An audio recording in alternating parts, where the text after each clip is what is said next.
Hello YouTube, Dave here again. So today I'm going to be comparing some of the Demon Lords from Mordenkainen's Tome of Foes to their original stats in Out of the Abyss. So this is obviously for Dungeons & Dragons 5th edition. So I'm not going to do this for all of the Demon Lords because mainly I think it would get just a little bit too repetitive and redundant if I were to keep doing that for every single one. So I'm going to focus on my two favorite of the Demon Lords, and they are Orcus and Demogorgon himself. So these are just my aspect of Orcus and aspect of Demogorgon miniatures from way back in the D&D Minis line. So I just thought, because I have those, because I enjoy those two, they're sort of my two favorite of the Demon Lords, that I would go ahead and use them for the purpose of this video. So we're going to do this in more or less, the alphabetical order, I guess you could say. And what I'm going to do is I'm going to start with the original printing of their stats in Out of the Abyss. So we're going to start with Demogorgon. Alright, and I'm just going to show the stats here.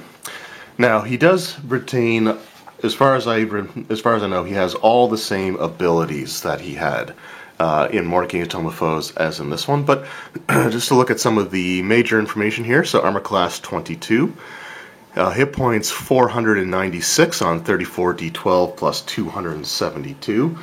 His strength is 29, dexterity is 14, Constitution 26, Intelligence 20, Wisdom 17, and Charisma 25.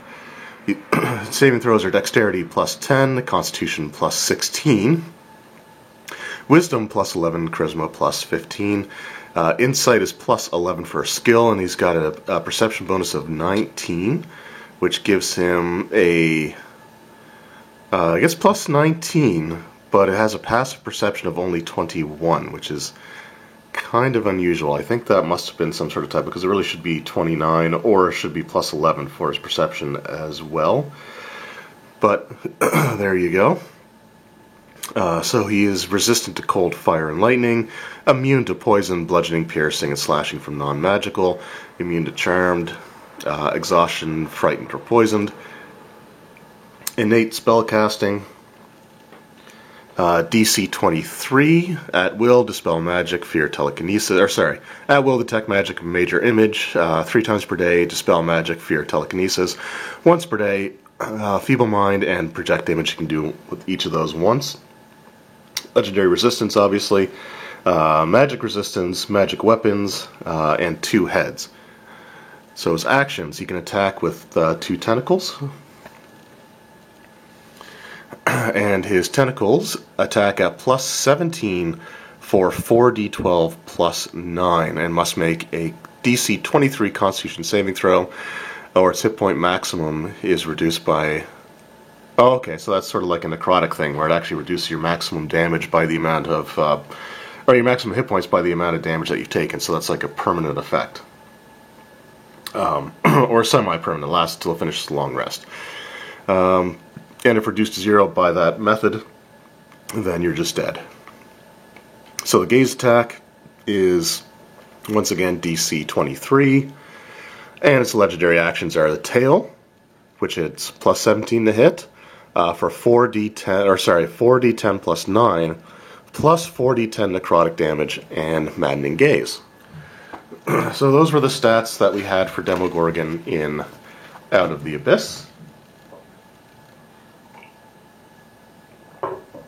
So let's have a look and see how his stats match up to what we have in Mordenkainen's Tome of Foes.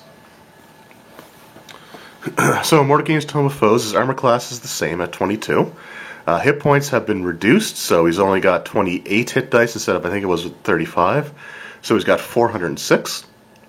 The stats themselves look the same, and they definitely fixed the passive perception. So as you can see, perception is plus 19, so passive perception is 29, so that was obviously a mistake that was printed in Out of the Abyss. Innate spellcasting is the same, and the DC is also 23 for those as well. So moving on to its tentacle attacks. It still gets multi-attack, so tentacle attacks plus 17, so the attack bonus remains the same. However, it's only 3d12 plus 9 at this point. So they did reduce it by a d12. The DC for the Constitution saving throw is the same, and the effect is still the same. So if you fail the saving throw, then your maximum number of hit points is reduced by the damage that you take until you complete a long rest. And if you die as a result of having your maximum hit point total reduced to 0, or if your maximum hit point total is reduced to 0 as a result of one of Demogorgon's attacks, then you're just dead, instead of in the risk of death saving throws.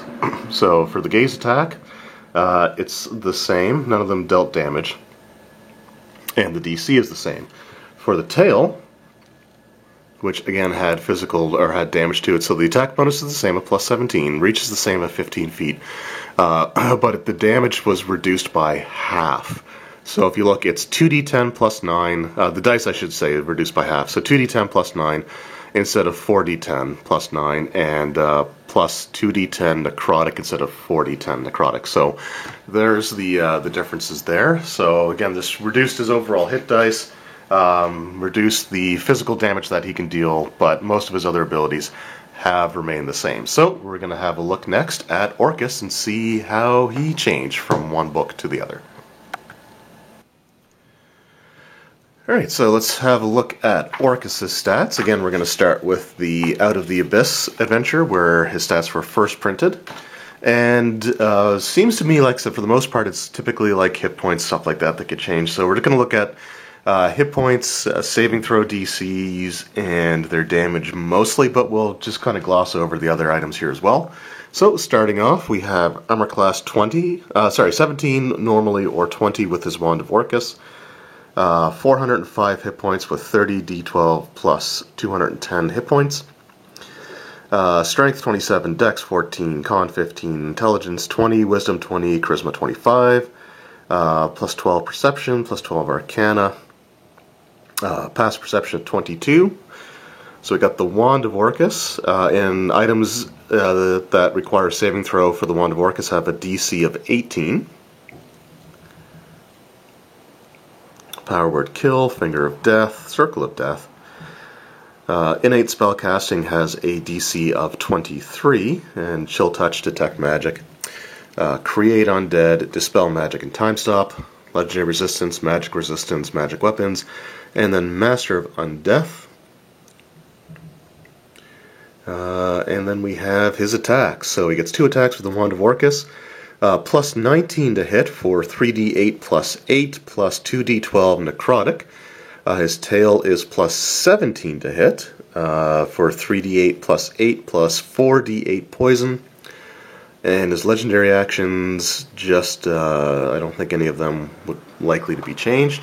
So those were his main stats from Out of the Abyss. So let's have a look now at Mordenkainen's Tome of Foes.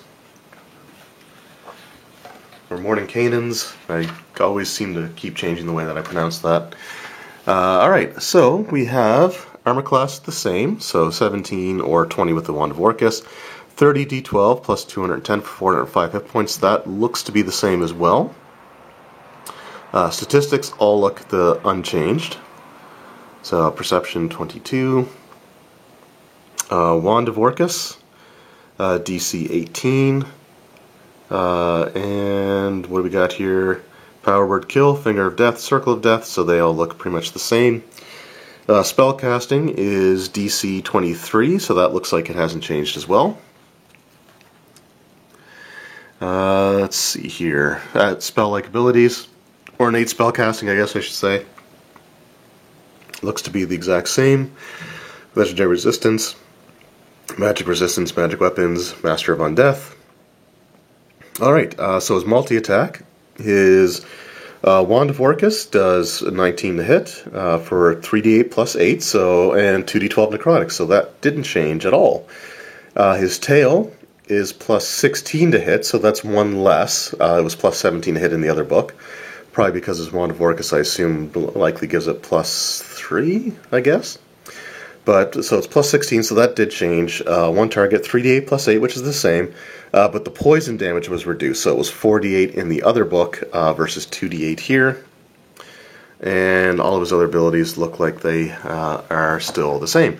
So that was Orcus and Demogorgon. So, as you can see, some of the changes are a little bit more subtle than others. So, with Demogorgon, they changed his hit points, they reduced the damage that he did with all of his physical attacks, in some case reducing the dice by half. Whereas with Orcus, it looks like it was more or less just sort of fixing maybe some of the mistakes that could have been in the first book. They did reduce the poison damage that his tail did.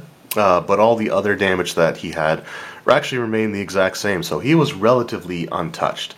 Now, there are other Demon Lords in this book, and I may end up doing other comparison videos in the future if that's something that people might be interested in.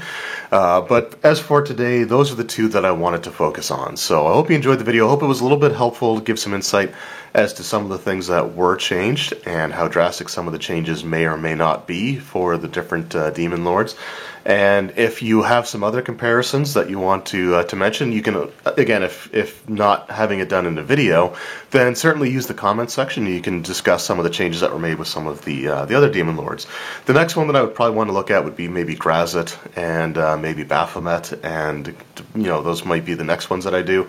But let me know if you'd be interested in seeing another comparison video. Otherwise, like I said, you can use the comment section. Anyway, thank you guys very much for watching. I hope you enjoyed the video, and we will see you next time. Take care.